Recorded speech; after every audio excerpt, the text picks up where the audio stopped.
dat ek 'n paar weke terug het ek gesê dat ons het nou oorbeweeg van die credenda na die agenda, of anders gestel van die geloofsaspek van, of die geloofsafdeling van 1 Petrus, en nou kom hy by die praktiese toepassing van daardie geloof. En dis weer eens, soos ek sê, nie 'n direkte lyn of 'n perfekte lyn tussen die een en die ander nie, maar dit is oor die algemeen is hy nou besig om terug te kom, of te kom by die praktiese uitleef van ons geloof. En op die oomblik is hy spesifiek besig om te kyk, hoe moet ons as gelowiges leef, terwyl ons onder die ongelowiges is. En spesifiek dan vanoggend kyk ons in vers 13 tot 15 na die gedeelte wat handel oor die regering. 1 Petrus hoofstuk 2 vers 13 tot 15. Wees dan onderdanig aan elke menslike verordening ter wille van die Here. Of dit die koning is as opperheer, of die goewerneur as sy gesante. Om wel kwaaddoeners te straf, maar die wat goed doen te prys. Want so is dit die wil van God, dat julle deur goed te doen, die ongunde van die dwaase mense tot swye sal bring. Net so ver ons geleesde gedeelte vanoggend. Kom ons bid en vra dat die Here vir ons sal help en sal wys en leer. Want ons het almal nodig om te leer hoe ons moet optree, veral wanneer dit kom by 'n kwessie soos die regering is dit nie. Kom ons bid dat die Here vir ons ook sal lei. Here, u woord is ons riglyn, want u woord is nie die woord van mense nie, maar hierdie is die woord van God self, geadem uit u eie mond, deur die Heilige Gees in die hart van Petrus. En as ons vanoggend dan hierdie woord bestudeer, Here, dan is dit ons begeerte dat ons daarna sal luister, dat een ons gees deur u gees sal opwek, begeerte en 'n ywer om u woord voorop en primêr in ons lewe te maak en daarvolgens te handel. Ons bid dit in Jesus naam. Amen. Nou, ek is seker as ek vir julle sou vra, wat is die opinie van julle oor ons regering, dan sal die meeste van julle se opinie negatief wees. Ons regering is verseker nie een van die beste nie. Maar daar bestaan nie 'n perfekte regering nie. En ons regering, ten spyte van hulle tekortkominge, is nie die booste regering wat daar nog ooit was nie. Hoe behoort Christene teenoor die regering, of hulle nou goed is of sleg is, hoe behoort ons teenoor hulle op te tree? Dis die vraag waarom ons vanoggend moet kyk uit die skrifgedeelte.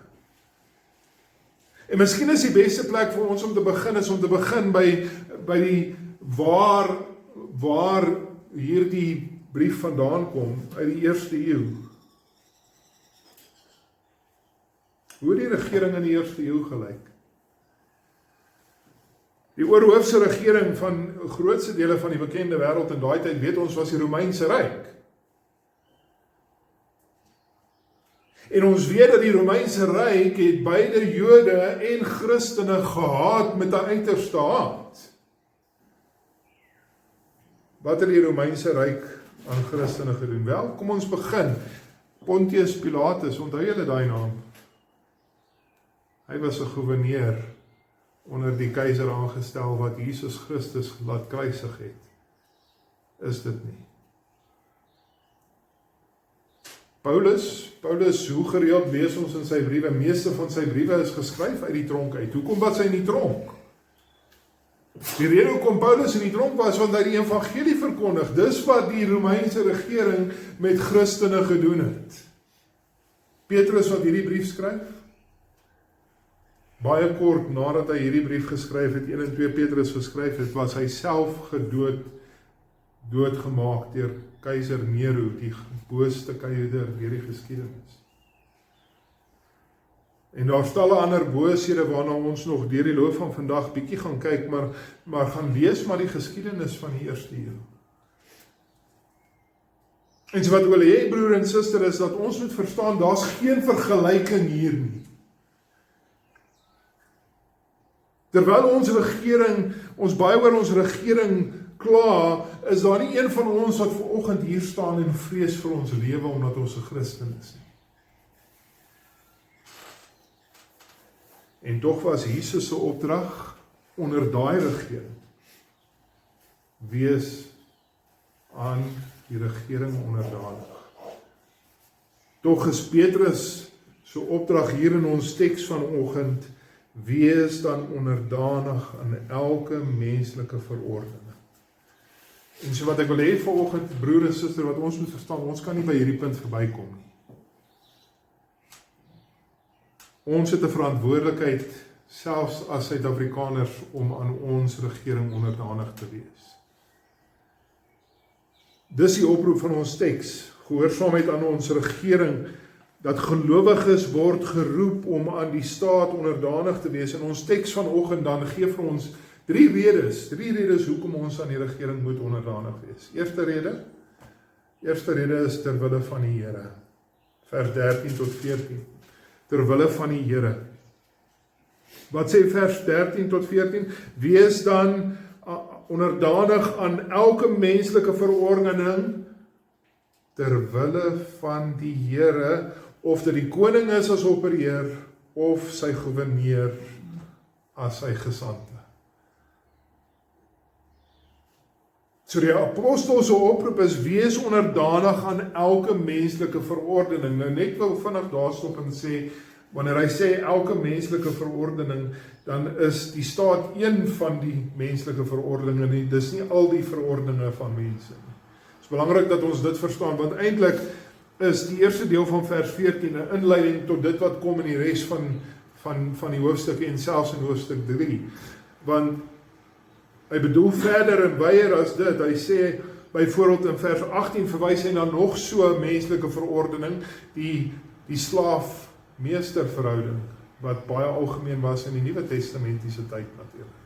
Dis nog 'n verordening deur mense waaraan gelowiges onderdanig moet wees. En dan natuurlik kom hy in 1 Petrus 3 vers 1 en hy praat van nog 'n menslike verordening wat ons almal baie goed ken, die huwelik. Die verordening van dis 'n menslike verordening waaraan vrouens aan hulle mans onderdanig moet wees en in 'n sekere sin mans se verantwoordelikheid het teenoor hulle vrouens, is dit nie.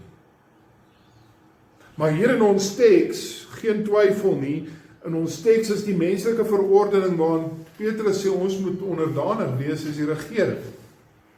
Wat sê hy in die res van vers 14? Die koning as die opperheer, en dan vers 14, en sy gouverneurs as sy gesante. En so wat Petrus hier vir ons in ons teks vanoggend sê, is presies dit wat Paulus in Romeine hoofstuk 13 vers 1 vir ons sê. Die verwagting is dat ons moet aan die regering onderdanig wees.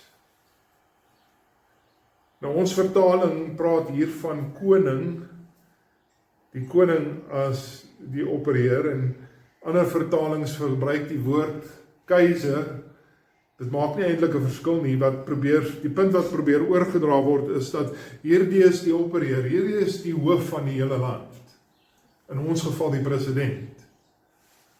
Die hoogste gesag in die land, en die gouverneurs as sy gesante verwys na enige staatsamptenaar wat onder sy leiding is. Wie was die keiser in Petrus se dag? Nero, die booste keiser, die booste mens in die geskiedenis van die mensdom.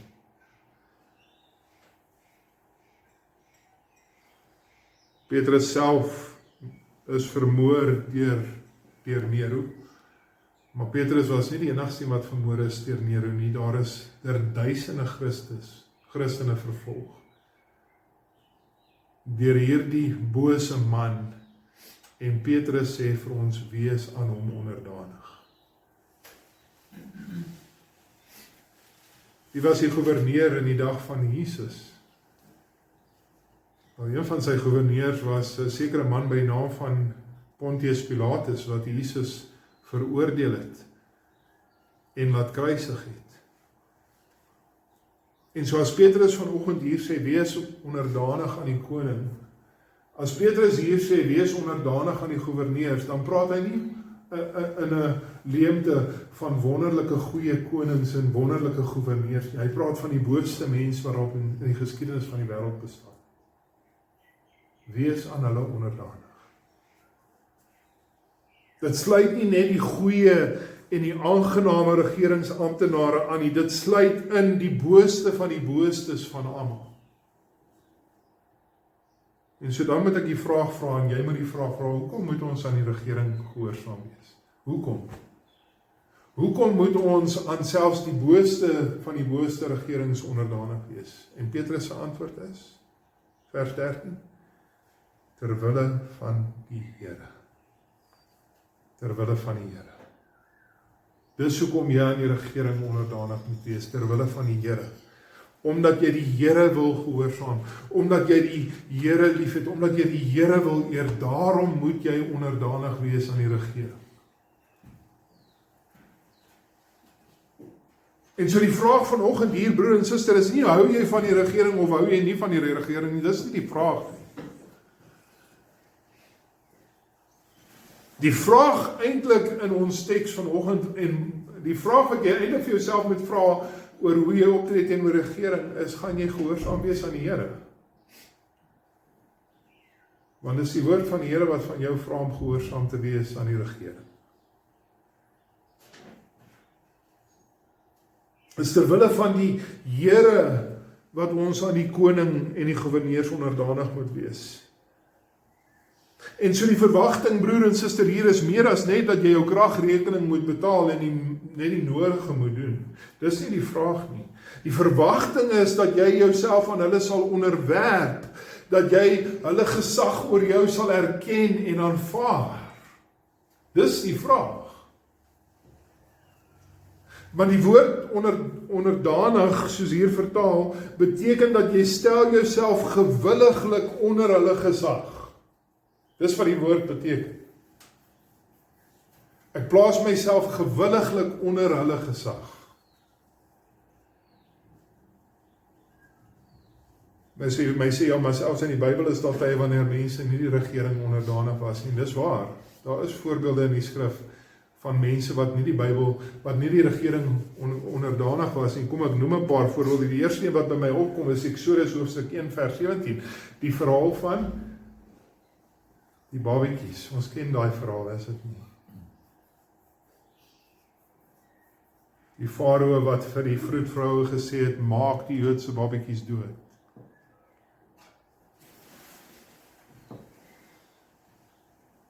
Het die vroedvroue die babetjies doodgemaak? Hulle het nie, nee, maar luister na hoekom nie. Eksodus 1 vers 17, maar die vroedvroue het God gevrees en nie gedoen wat die koning van Egipte aan hulle gesê het nie, en die seentjies laat lewe. Hulle het gedoen wat? Hulle het God gevrees. Nog 'n voorbeeld is Sadrag, Mesach en Abednego. Ons ken daai verhaal, nê? Word in die vuuroond gegooi. Hoekom? Omdat hulle geweier het om voor die goue kalf te buig. Daniël hoofstuk 3 vers 13 tot 18. En net kort daarna in dieselfde verhaal, Daniël hoofstuk 6 vers 10 tot 14. Daniël is in die leeukuil gegooi. Hoekom? Omdat vir 30 dae mag hulle tot niemand anders gebid het behalwe tot Nebukadnesar. En Daniël het gesê, sorry, ek gaan nie.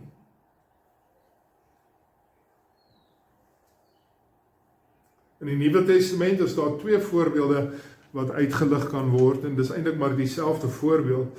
Ongehoorsaamheid aan menslike gesag word eerstens gesien in Handelinge hoofstuk 4 vers 17. Die Joodse raad kom na Petrus en Johannes en die ander apostels en sê vir hulle, julle mag nie die evangelie verkondig nie. En weer eens hoofstuk 5 vers 27 tot 29 dieselfde rede, julle mag nie die evangelies verkondig nie. En dis in daai ding waar die stelling gemaak word deur Petrus waarskynlik, ek sê dis Petrus, die teks praat van Petrus en die apostels wat dit gesê het. Handelinge 5 vers 29, hier's Petrus se rede, hier's die apostel se rede, hoekom hulle nie gehoorsaam gaan wees aan die Joodse raad nie, hoekom hulle ten spyte van die opdrag nog steeds die evangelie sal verkondig. Hier's Petrus se rede, ons moet aan God meer gehoorsaam wees as aan mense.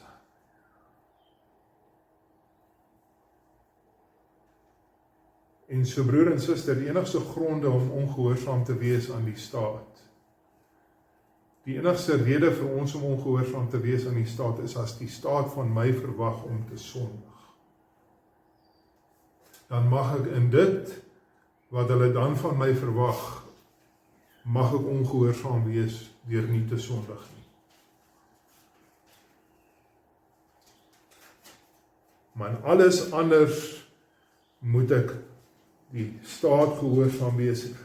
Dis net as die doel van my ongehoorsaamheid aan die staat is om in my ongehoorsaamheid meer gehoorsaam te wees aan God, wat ek geregverdig is om ongehoorsaam te wees aan die staat.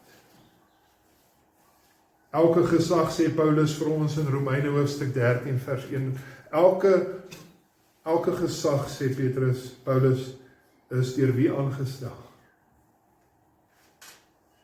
God aangestel. Of dit die koning is as opereer, hy is deur God aangestel. Of dit die gouverneur is as sy gesant, hy is deur God aangestel. Dink vir 'n oomblik hieraan, selfs die engele in die hemel, die heilige engele staan onder gesag. Ons sien dit in 1 Tessalonisense 4 vers 16. Selfs die verlostes in die hemel staan onder die gesag. So selfs die heiliges in die hemel staan onder gesag, sê Lukas hoofstuk 19 vers 17 tot 19 vir ons. So die engele, al die heiliges in die hemel, maar dis nie eers waar dit eindig nie. Jesus staan onder gesag, is dit nie. Selfs die Here Jesus. 1 Korintiërs 11 vers 3, hy staan onder die gesag van sy Vader, al is hy sy Vader se gelyke. En my punt dan, broer en suster, is dat as God die heilige engele, die heiliges in die hemel in sy eie seun, as hy van hulle verwag om onderdanig te wees aan die gesag wat oor hulle aangestel is, dan het ons geen verskoning hier vanoggend. Dan moet ons onderdanig wees aan elke menslike verordening wat oor ons aangestel is, ter wille van die Here.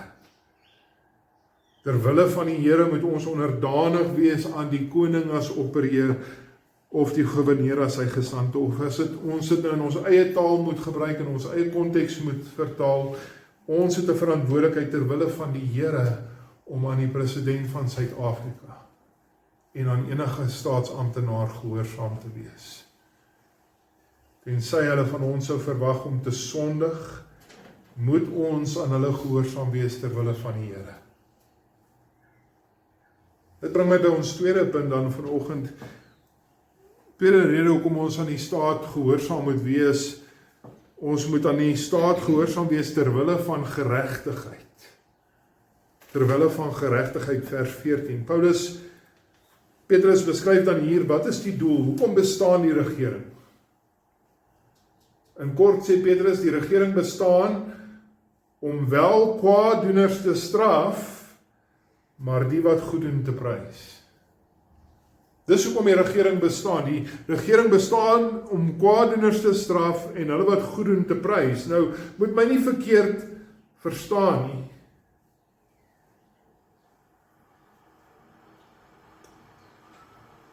Petrus praat nie hier van 'n perfekte regering nie.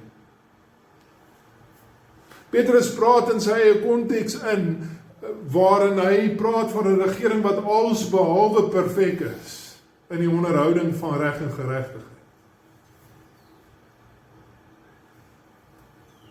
Petrus praat van 'n regering wat meeste van die apostels vermoor het. Wat talle Christene dag vir dag doodgemaak het omdat hulle in Jesus Christus geglo het. Kom ons vergeet nie hierdie belangrike ding nie. Petrus wat hier skryf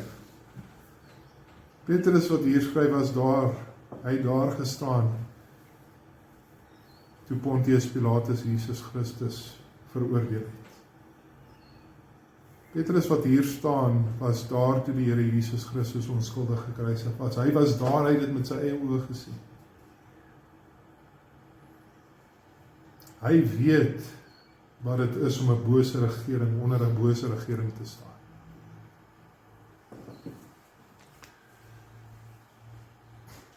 Maar Petrus se punt is dat in wese bestaan die regering om kwaaddoeners te straf en om die wat goed doen te prys. En daarom sê Paulus byvoorbeeld in Romeine 13 vers 4 sê hy dat kwaaddoeners moet die regering vrees. Hoekom moet kwaaddoeners die regering vrees? Want hy is 'n dienaar van God. Die regering is 'n dienaar van God. En daarom moet hy gevrees word. Hy dra nie die swaard verniet nie, sê Paulus.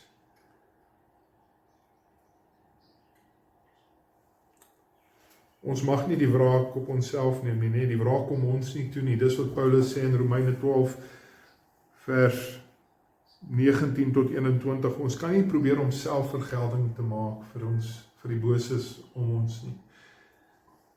Ons kan nie, so sê Jesus byvoorbeeld in Matteus 5 vers 38 tot 42, hy sê ons kan nie leef in 'n konteks van 'n oog vir 'n oog en 'n tand vir 'n tand nie. Ons kan nie self wraak neem. Maar tog moet die wat verkeerd doen gestraf word. Die wat verkeerd doen moet gestraf word en die Here het die regering aangestel met hierdie taak om kwaaddoeners te straf. Nou ek weet wat baie mense baie keer sê ons bly in tronke want die kriminele bly op straat. Nee, dis mos wat baie mense sê. Ons kla baie vinnig oor die regering se vermoë om kwaaddoeners te straf. Maar daar is sommige van julle wat weet dat ek self 'n baie intieme pad met die regering gestap het rondom die vergelding van iemand wat boos gedoen het.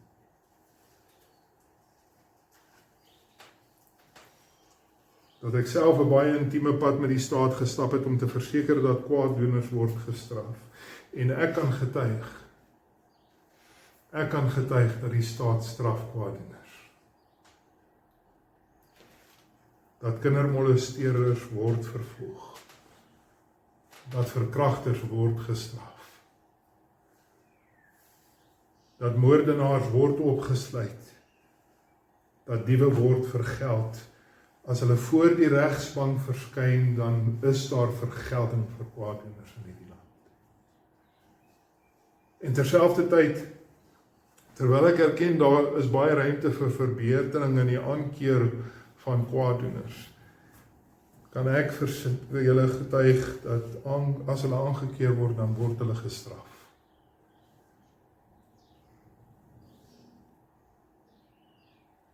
En ek kan ook getuig daarvan dat die regering wel en inderdaad die wat goed doen prys.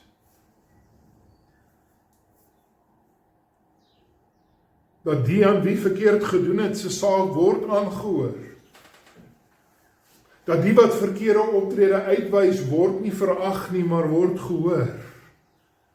Dat die wat goed doen word geprys en weer eens kan ons kla en sê dat die regering skiet tekort hierin, dis waar, maar broer en suster, in die algemeen moet ons erken dat selfs ons regering kwaaddoeners straf en die wat goed doen prys. Hulle skiet tekort, ja. Daar's nie 'n regering in die geskiedenis wat nie hierin tekort skiet. Maar in die algemeen bestaan ons regering en doen hulle hierdie taak, is hulle straf kwaaddoeners. Hulle prys die wat reg doen. As Petrus dit kon sê van sy regering, dan moet ons dit vanoggend met eerlikheid kan sê van ons eie regering ook.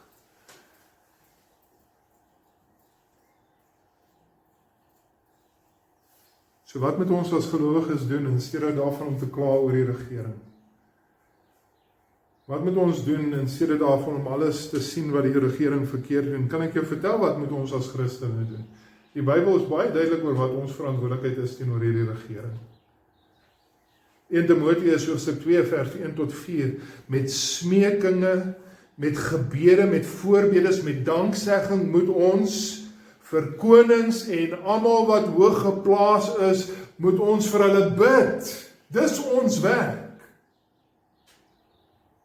In steede daarvan om te kla, in steede daarvan om alles te sien wat hulle verkeerd doen, is ons verantwoordelikheid om vir hulle te bid. Hoekom sê Paulus aan Petrus, aan Timoteus, hy sê, sodat ons 'n rustige en 'n stil lewe kan lei in alle godsvrug en waardigheid.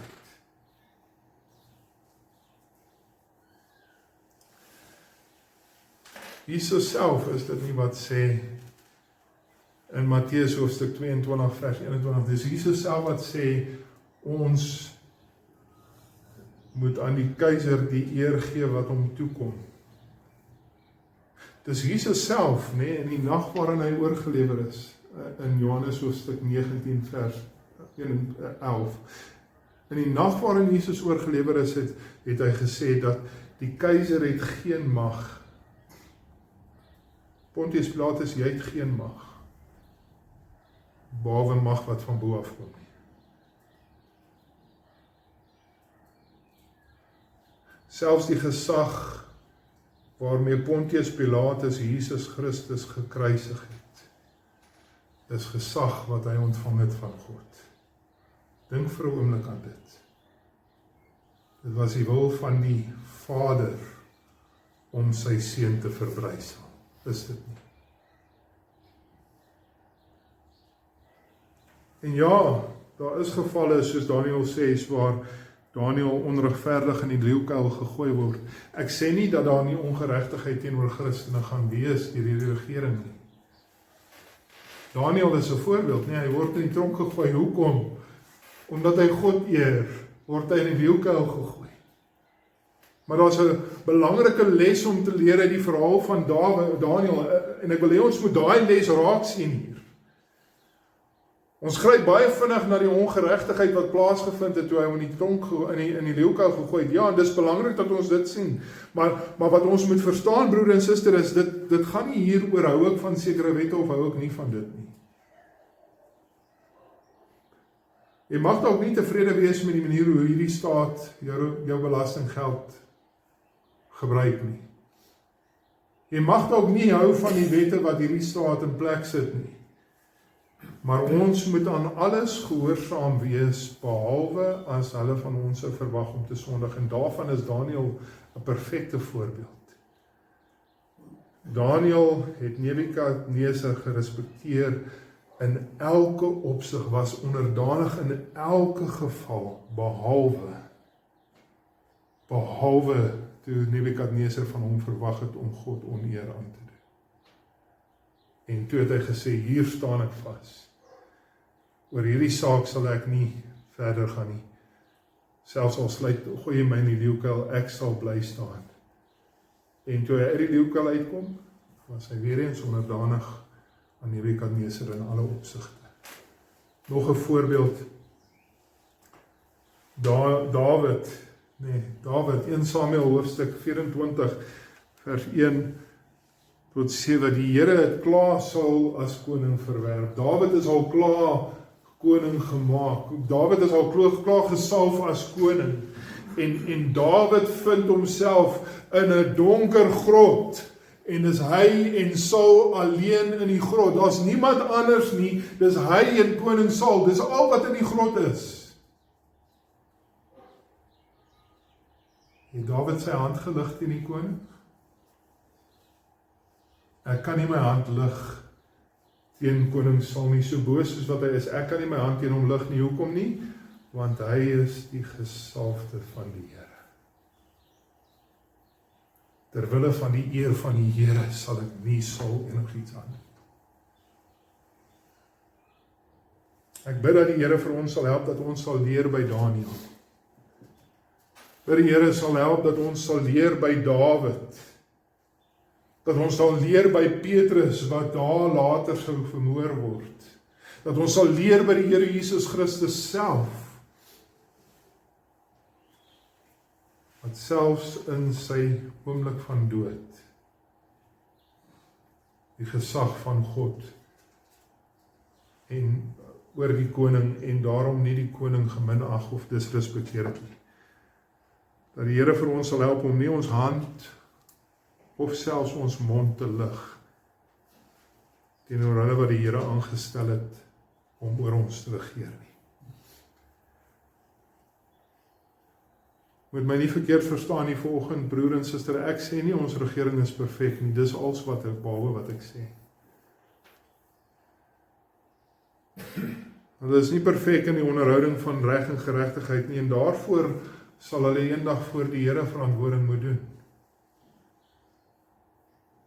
Maar die oproep van die skrif is, ons word geroep om onderdanig te bly, want God het hulle aangestel om kwaaddoeners te straf en die wat goed doen te prys. Bring my by ons laaste rede. Hoekom moet ons aan die regering onderdanig wees? Die laaste rede in vers 15, terwille van jou getuienis. Terwille van jou getuienis. Hoeveel van julle kan onthou wat ek gesê het toe ons by hoofstuk 12, vers 12 was? Dis nou eintlik net die vorige vers, maar dis nou 'n maand gelede, want ek was intussen met verlof. Wat het in vers 12, wat het ons in vers 12 gesien? Dat as mense oor my en jou kwaad spreek as Christen, as hulle sleg praat van ons, dan moet ons goeie werke bewys dat hulle vals is. Onthou julle, dis waaroor ons gepraat het, net voor ek met verlof gegaan het. Nou kom ek vra gou vir jou, hoe praat jy oor die regering? As jy tussen ongelowiges is. Hoe tree jy op teenoor die regering wanneer jy jouself op die pad vind tussen ongelowiges? Kom ek maak dit meer prakties. Wat sê jy oor die regering as daar 'n kragonderbreking is?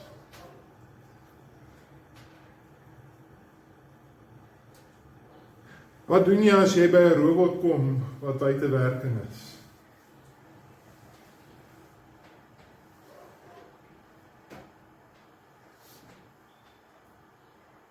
Sou 'n ongelowige, as hy jou belaster het dat jy die wet oortree en dat jy die staat beswadder, sou hy deur jou goeie werke verkeerd kon bewys word,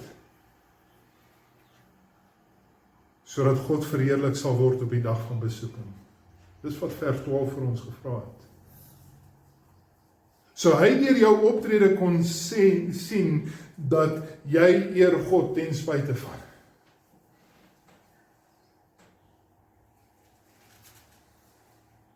Of tree jy presies op soos wat die ongelowiges om jou optree?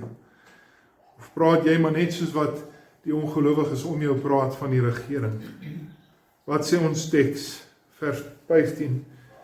Want so is dit die wil van God. Dis God se wil, dat julle deur goed te doen, die onkunde van dwaase mense tot swye sal bring. Deur jou gehoorsaamheid aan die regering, deur hoe jy praat van die regering, deur hoe jy jou belasting betaal, deur hoe jy optree wanneer jy by 'n stikkende verkeerslig kom, deur hoe jy 'n moeilike of 'n onbelangstellende staatsamptenaar hanteer, moet jy die onkunde van dwaase mense tot swye kan bring. Ek sê broer en suster, en ek herinner julle weer, dis nie die woord van Leon Harmse hier nie. Dis die woord van God. Die woord van God. Dis God se verwagting van my en jou as Christene. Toe die onregverdige Pontius Pilatus in Johannes 19 vers 10 tot 11 vir Jesus vra, weet jy nie dat ek mag het om jou te kruisig? en mag het om jou los te laat nie. Pontius Pilatus vra dit vir Jesus, en wat is Jesus se antwoord?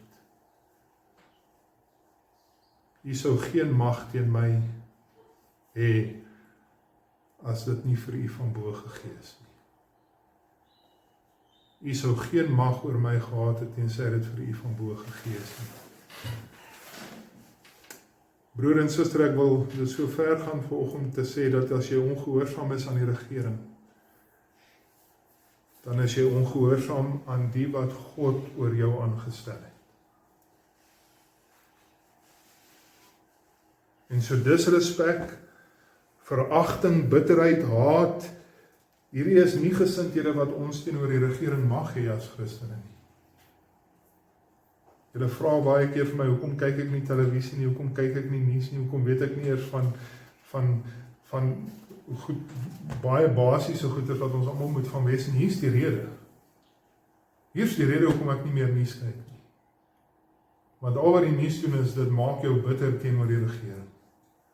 Al wat dit doen is, dit wys al die foute van die regering uit, sodat jy kan kwaad word.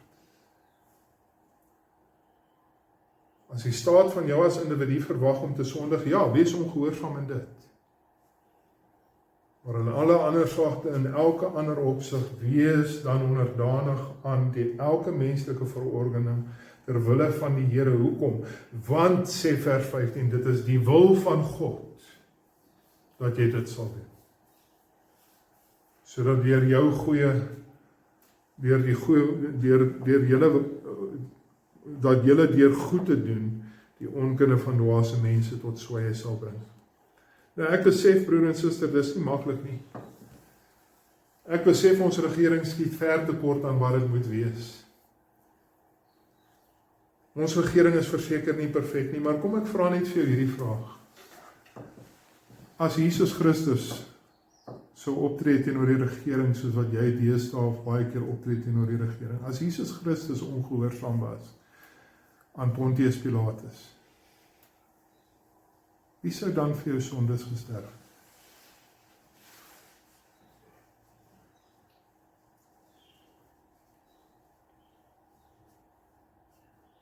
En as Petrus, wanneer die regering van Rome na hom toe gekom het en gesê, jy mag nie praat oor die evangelie nie.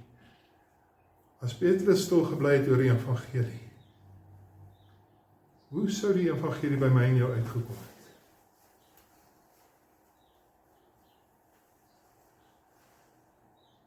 Tertullus was korrek toe hy gesê dat die bloed van die martelare is die staat van die kerk.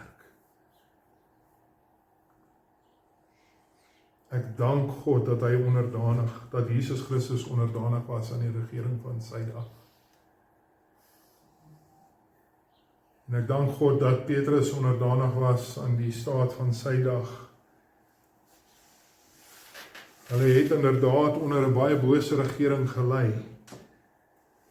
Hulle het onder 'n bose regering met hulle lewe betaal om God te eer. En hulle het dit nie gedoen sodat jy die staat kan disrespekteer, net soos wat jy lus het nie. Die verwagting van die Here, die verwagting van die woord van die Here is, wees onderdanig aan die menslike instansies wat die Here oor ons aangestel het. Mag die Here vir ons help. Mag die Here vir ons help, dat ons die koning as opperheer en die gouverneurs as sy gesande onderdanig sal wees, ter wille van die Here, ter wille van geregtigheid, ter wille van ons eie getuienis. Dat die Here vir ons hiermee sal help. Amen. Kom ons bid. Here, dit is maklik om net oor hierdie woorde te glans en nie eers te dink aan wat U vir ons in die woord leer nie. Dit is maklik om by hierdie dinge verby te kyk, want ons hou nie van wat ons hoor nie. Maar hierdie is nie die woorde van mense nie. Hierdie is nie iets onbelangriks nie, Here, dit is God wat self met ons praat. En ek bid Here dat U Gees dan nou die boodskap van hierdie teks ook vanoggend in ons harte sal vasmaak. Dat ons sal beywer om U te verheerlik, ook deur die manier hoe ons teenoor die staat optree. Bid Here dat U vir ons hierin sal help, want ons ken ons eie swakheid, Here. Het is maklik om hierdie dinge te sê, maar dit is moeilik om hier uit te gaan en in die pad in te ry en hierdie dinge te gaan leef. En daarom bid ek Here dat U vir ons sal help, deur die Gees paraat sal maak, en dat U vir ons sal help om U te verheerlik ook in hierdie dinge. Ons bid dit in Jesus naam. Amen.